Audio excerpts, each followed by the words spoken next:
The debate hall had already been humming with tension long before the candidates stepped onto the stage, but no one could have predicted the moment that would leave the entire nation stunned. It began with an unexpected silence, one of those silences thick enough that cameras don't dare cut away and every viewer at home instinctively leans forward. That silence came the instant Senator J D Vance leaned into his microphone, narrowed his eyes across the brightly lit stage, and asked the question that would ignite the emotional turning point of the evening. "Mr. Kennedy, you talk about unity and shared American values, but many people watching want to know, what does faith actually mean to you?" It was direct, sharp, and intentionally probing. The room tightened as though someone had pulled invisible strings. For a brief moment, Robert F. Kennedy Jr. simply stood there, his expression shifting almost imperceptibly. At first, viewers expected frustration or a clever political counterpunch to the usual rhythm of debates. But something else washed across his face instead,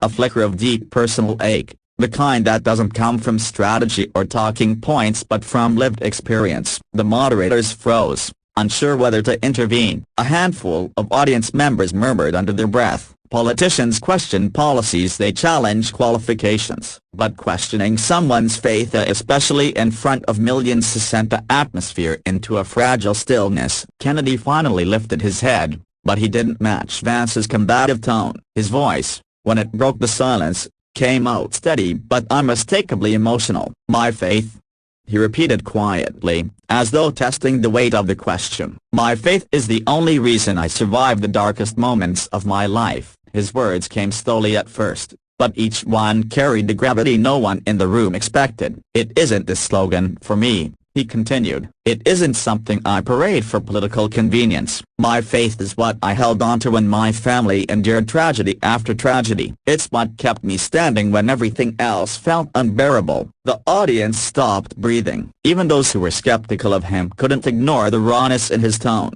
Kennedy went on, not defensively, but openly, almost uncomfortably openly. "I don't speak about it often," he said, "because faith, real faith, isn't something you show off. It's something you live, quietly, consistently. No cameras, no speeches, just the daily choice to try to love people even when you're hurting." His voice trembled just enough to reveal that he wasn't performing, he wasn't calculating, he was remembering. Then he turned fully toward Vance. His eyes were concentrated, not angry. "When people question my faith," Kennedy said softly, "I'm not offended. I understand why they wonder. We live in a time when everything feels staged, when sincerity feels extinct. But my faith isn't for show. It's what has carried me through nightmares, and it's what tells me even now to choose compassion over resentment." Reporters furiously typed on their laptops, unsure how to summarize what felt less like a political moment and more like an unexpectedly intimate confession. People in the audience shifted,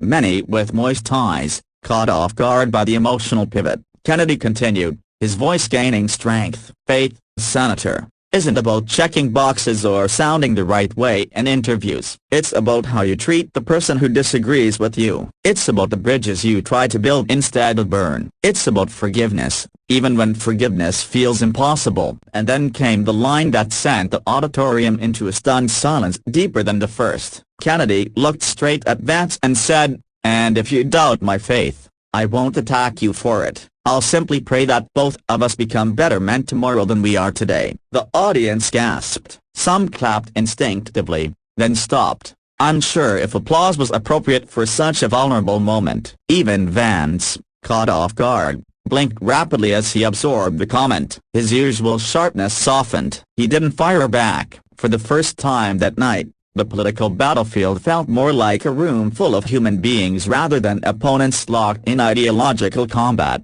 The moderators, realizing the depth of what had just unfolded, hesitated before moving on. Analysts backstage scrambled to adjust their talking points, but nothing could immediately shift the emotional tone Kennedy had set. The moment lingered like a quiet echo, reshaping the atmosphere of the entire debate. Later, when the segment finally concluded, the reaction online was instant and overwhelming. Social media lit up with viewers expressing everything from surprise to tears. Comments poured in. "This is the first time in years I felt something real during a debate," one viewer wrote. Another said, Tonight wasn't about politics, it was about humanity. Regardless of political leaning, people acknowledged that something unusually sincere had surfaced as something that cut deeper than policy positions or campaign strategies.